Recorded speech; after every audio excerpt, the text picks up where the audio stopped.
4 باتیں بنیادی طور پر آئی تھی: ایمان، تعظیم و توقیر، نصرت اور اتباع اس نور کی جو ان کے ساتھ ہیں قرآن مجید. 3-4 باتوں کو ہم سمجھ رہے ہیں، ان سے ایک ہم کر چکے، دوسری بھی کر چکے الحمدللہ.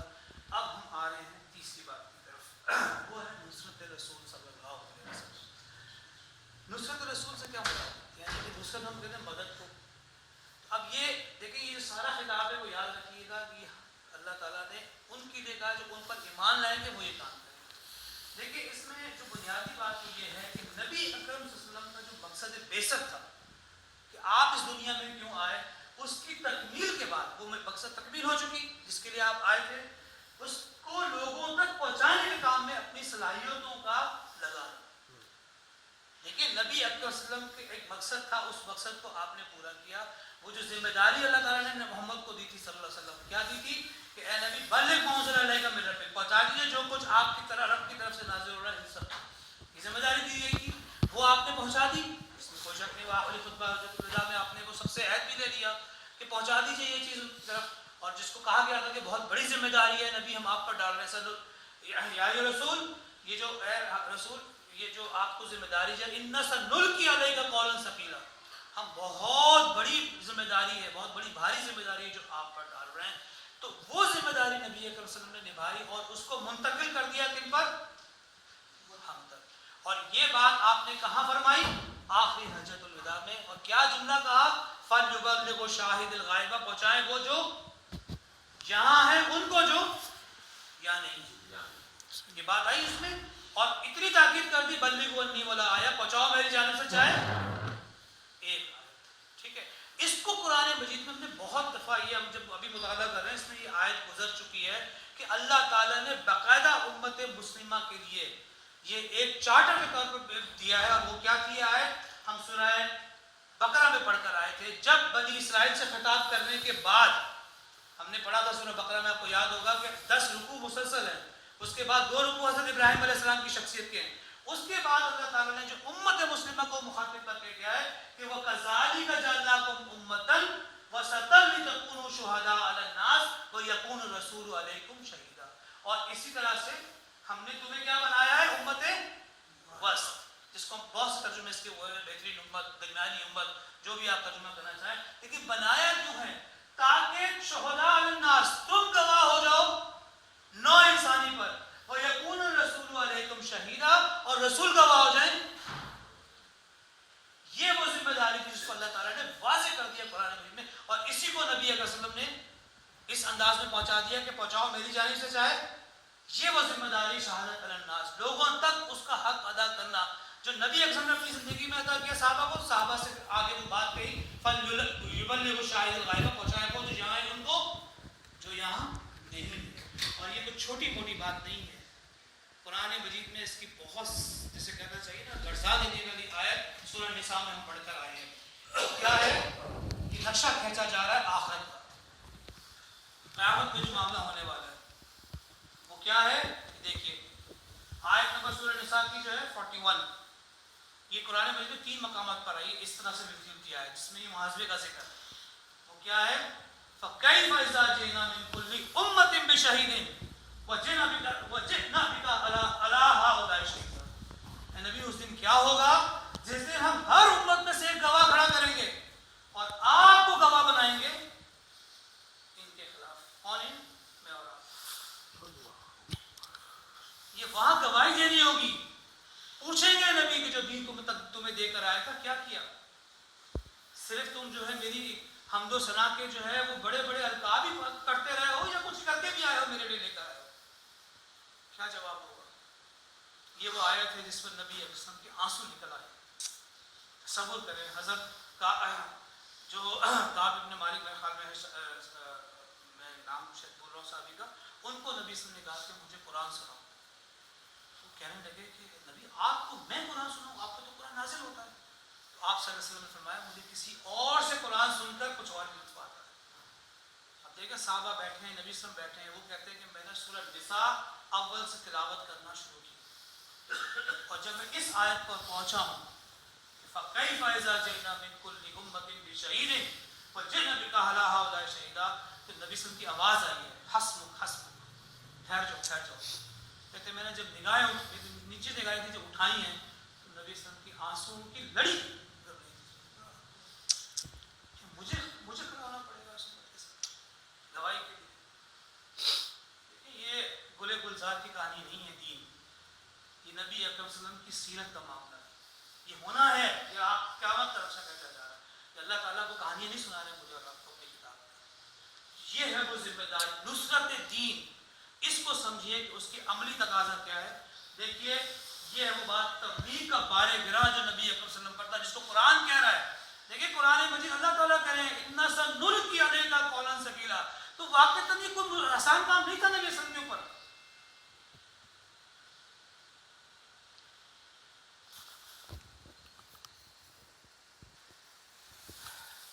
یہ جو مطالعہ اس کا تھوڑا سا ہمیں ذرا مطالعہ کرنا ہے کہ یہ جو اتنی بڑی جو دعوت کا جو سلسلہ جس کو اللہ تعالیٰ نے خود نبی صلی اللہ علیہ وسلم پہ ذمہ داری دی تھی اس کا پورا خلاصہ سامنے آ جائے تھوڑا سا تاکہ ہماری وہ زندگی نبی صلی اللہ علیہ وسلم کی کس طرح سے یہ معاملات ہوئے ہیں. دیکھیے اس کو سمجھنے کے لیے میں چاہوں گا کہ یہ ذرا سا ایک نقشہ ہے. دیکھیے 12 برس مکی اور 10 برس مدنی دور کے.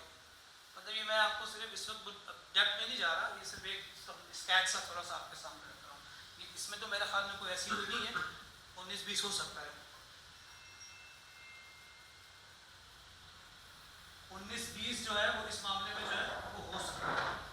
میں ذرا سا اس کو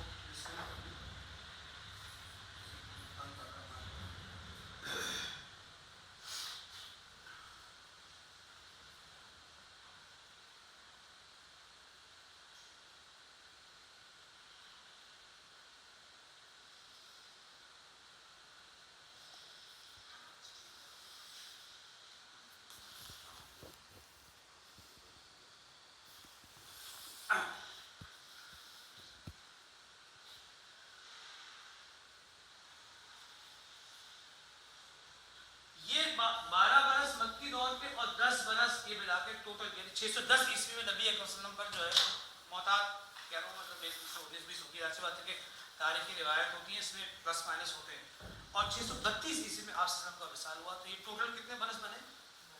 22 برس. اس ٹوٹل 22 برس میں دنیا کا عظیم ترین ریولوشن آ گیا. اس میں کسی کو تردد نہیں ہے. اور یہ بات میں اس لیے نہیں کر رہا کہ شاید کوئی اپنے میں مٹھو والی بات ہوئی کہ جی دین اسلام ہے قرآن ہے. یہ غیروں کا اعتراف ہے. صرف ہمارے مسلمان مورخین یا مسلمان نہیں کہہ رہے.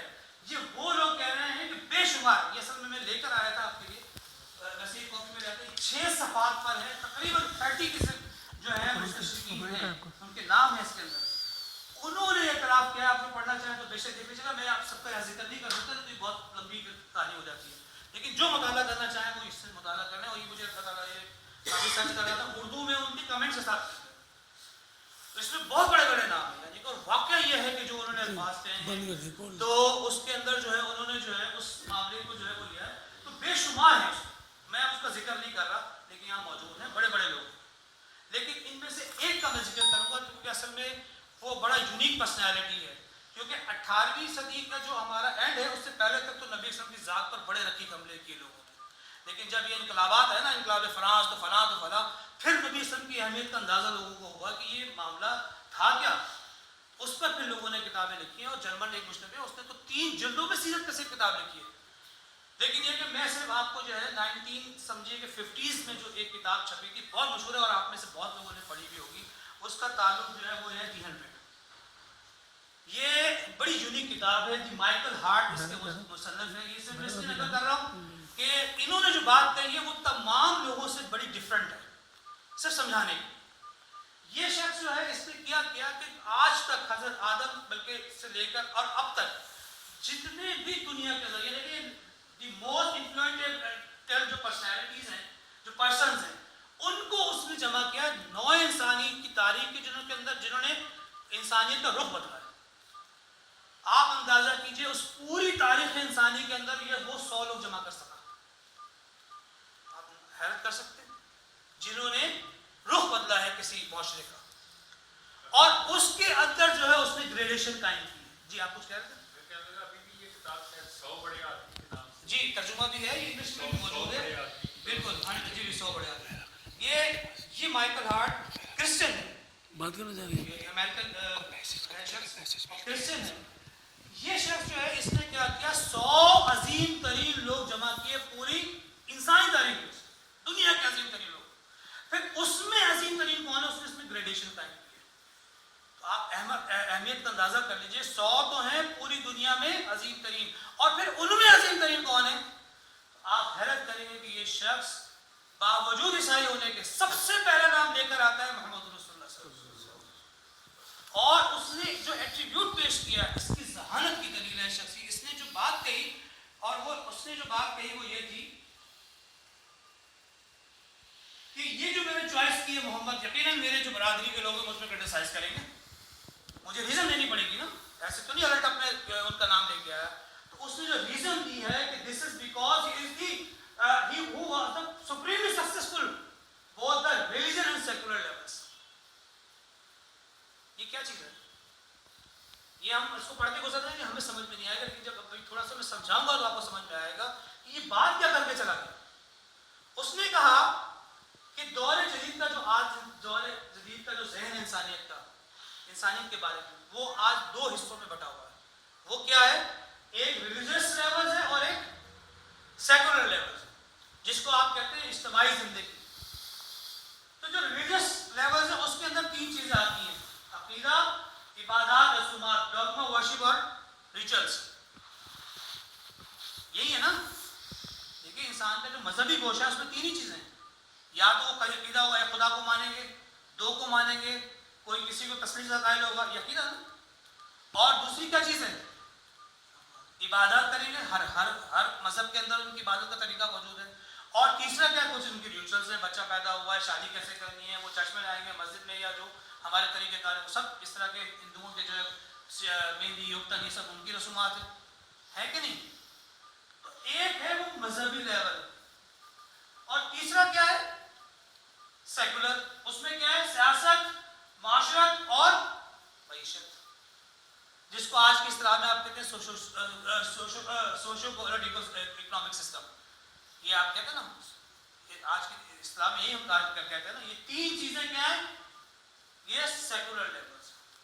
تو وہ یہ کہتا ہے کہ جتنی تاریخ انسانی کی شخصیت ہیں ان کا مطالعہ کرنا ہے, ان میں سے یا تو کوئی اس میں زیادہ ہوگا یا اس میں زیادہ ہوگا. مثلا اس نے حضرت عیسیٰ علیہ السلام کو ایگزامپل کے طور پر پیش کیا.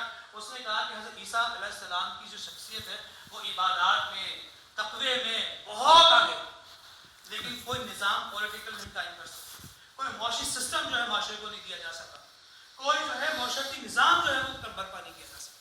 کہتے ہیں دنیا میں جتنے بھی نظام ریولوشن آئے وہ سب کیا تھے, ملٹری ایفرٹس تھی. بڑے بڑے سقراط بھی آیا, اس نے بھی کیا, سب کچھ کیا. جتنے نظام آپ لے لیں, جتنے بڑے بڑے لوگوں نے تھریٹ کی ہیں معاشرے کے اندر. یہ جو ایمن رائے تھا 1917 میں, یہ جو کمیونسٹ اس کا تھا, اس نے بھی یہ بات لکھی ہے کہ جتنی بھی ایونشنز ہوئی ہیں وہ ساری ملٹری ایفرٹس تھیں. صرف لوگ قبضہ کیا لیکن معاشرے کو کچھ نہیں دے کر گئے. لیکن پوری نوع انسانی کی تاریخ میں واحد ہے محمد رسول اللہ صلی اللہ علیہ وسلم, جو پورے عرب سے نکل کے پھیلے ہیں لیکن کوئی نظام سسٹم دے کر گئے, معاشرے کو کچھ دے کر گئے. ان کا جو ہے پولیٹیکل سسٹم کوئی راکی نہیں تھی, کوئی اکنامیکل ایکسپلائٹیشن موجود نہیں تھی اس معاشرے کے اندر. یہ پورا سسٹم دے کر گئے ہیں محمد صلی اللہ علیہ وسلم, اور اتنے محدود وسائل کے اندر انسانی تاریخ میں کوئی ایگزامپل نہیں تھی. انٹرینڈ لوگ, کوئی فوجی ٹریننگ نہیں تھی, اور کتنے عرصے میں 22 برس. روس کا جو انقلاب آیا اس کے نظریات دینے والے جرمن میں بیٹھے ہوئے تھے, وہ مر کھپ گیا, اس کے بعد جا کر انقلاب آیا. لیکن محمد صلی اللہ علیہ وسلم نظریات دینے والے بھی تھے, اپنی تھاٹ بھی دی, اور انقلاب بھی آ گیا. یہ بات اصل میں صرف سمجھا رہا ہوں, یہ میں نے کرنے کا مقصد صرف یہ ہے کہ یہ کون کہہ رہا ہے, ایک غیر مسلم.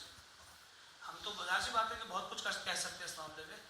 یہ جو بات ہے اس کو سمجھنے کی ضرورت ہے کہ آپ صلی اللہ علیہ وسلم نے اتنا بڑا جو انقلاب جو ہے, کیا جادو کی چھڑی سے آ گیا, کوئی میجک الفاظ آپ نے منہ سے بولے آ گیا, کیسے آ گیا, کبھی سوچا ہے ہم نے اس میں؟ یہ ہے وہ زندگی. ذرا ایک جھلک میں آپ کو دکھانا چاہتا ہوں کہ کس قدر مشقت آمیز زندگی ہے جو نبی اکرم صلی اللہ علیہ وسلم نے گزاری. آسان نہیں تھی. دیکھیے صلی اللہ علیہ وسلم پر ابتدائی 3 برس جو ہے انفرادی دعوت. یہ میں صرف آپ خلاصے پیش کر رہا ہوں, اس کو بھی صرف فلیشنگ کروں گا کیونکہ سیرت کا مطالعہ جتنا کریں گے تو پھر آپ کو سمجھ جائیں گے. جس کو کہتے ہیں پی پی کال, پرسنل ٹو پرسنل جا کے 3 برس آپ نے دعوت دی ہے. یہ کیسے تھی؟ جو اپنے جاننے والا ہے, دوست ہیں, فرینڈز ہیں اور رشتہ دار ہیں, بیوی ہیں, خاندان ہیں, ان کو جا کے دعوت, خاندان کے لوگوں کو جمع کیا ہے, فیملیز کو جمع کیا ہے, ان پر دعوت رکھی ہے. آپ سوچیں کیا معاملہ ہوا ہوگا جب پورے خاندان کو جمع کر کے جب دعوت رکھی ہے, ایک آدمی بھی نہیں اٹھا اس کے اندر سے, صرف کھڑے ہو رہے ہیں. تو کون کھڑے ہو رہے ہیں؟ حضرت علی رضی اللہ تعالیٰ عنہ, بچے نوجوان بالکل ینگ, اور ان کی حالت کیا ہے؟ آشوب چشم, میرے کو انگلش میں پتہ نہیں کیا کہتے ہیں اس کو, آنکھ کا جو ان کو مسئلہ تھا اس کے حوالے سے دکھتی تھی آنکھ, اور پتلی ٹانگیں. وہ کھڑے ہوئے ہیں اور کہا انہوں نے کہ گو کہ مجھے آشوب چشم رہتا ہے, جو میری ٹانگیں پتلی ہیں, میں اس میں جان نہیں ہے, لیکن میں آپ کا قیامت تک آپ کا ساتھ دیتا رہوں گا جب تک آپ کھڑے ہیں. واحد وہ شخص جب وہ کھڑے ہوئے تو خاندان کے لوگ مسکرائے, ہنسے, یہ چلیں دنیا بدل گئی. 3 سال جس کو قرآن مجید نے نقشہ کھینچا ہے. ابھی دن میں آپ کی جو ہے وہ نہار طویلہ کے الفاظ میں وہ آیت اگر کسی کو یاد ہو مجھے کوٹ کر دیں کہ وہ نہار دن کے وقت آپ کی جو ہے مشقت ہے, اور رات میں کیا ہے؟ یا المزمل قم اللیل الا قلیلا نصفہ قلیلا, رات میں کھڑے ہو کر جو ہے وہ کیا ہے؟ اللہ کے حضور دعائیں کر رہے ہیں. یہ پرسنل 3 ابتدائی 3 سال یہ ہوئے, پھر حکم آ گیا اگر اعلان عام کرو. اب یہ پرسنل جب باتیں ہوئی, اس کے بعد جب اعلان عام ہوا, کیا معاملہ ہوا؟ جو اسلام لے کر آ رہے ہیں ان کی مشقتیں بھی جھیلنی پڑ رہی. پھر جو اعلان عام ہوا ہے تو اس کے بعد معاملہ ہوا ہے. یہ 2 برس کا معاملہ ہے. آپ نے اندازہ کیا صرف 2 سال آپ صلی اللہ علیہ وسلم نے یہ اعلان کیا. اس 2 سال کا نتیجہ یہ ہوا ہے کہ 5ویں سال وہاں کے جو بھی قبائلی نظام ہے اس کے اندر بائیکاٹ کرنے کی جو ہے سزا لگا دی گئی. یہ کس کو ہو رہا ہے معاملہ؟ جس کے لیے کہا جاتا ہے ادھر آپ نے زبان کھولی اور اگر لوگ ڈھیروں ڈھیر اسلام میں آ گئے, ان کی بات کر رہا ہوں میں آپ سے. اتنا بڑا انقلاب, اس کی دعوت کی ایفرٹ دیکھیے ذرا کہ ابتدائی 3 سال پرسنل, پھر جب اعلان عام ہوا ہے کہ 2 سال نہیں ہوئے, جو شدید ترین مشقت وہاں پہ صحابہ کو ہوئی ہے, وہ واقعہ پڑھ لیجیے کہ صحابہ کے ساتھ بھی ہو رہا ہے. جو اسلام لا رہا ہے اس کے ساتھ جو معاملات کیے جا رہے ہیں, خباب بن عرب دیکھ لیجیے, مصعب بن عمیر دیکھ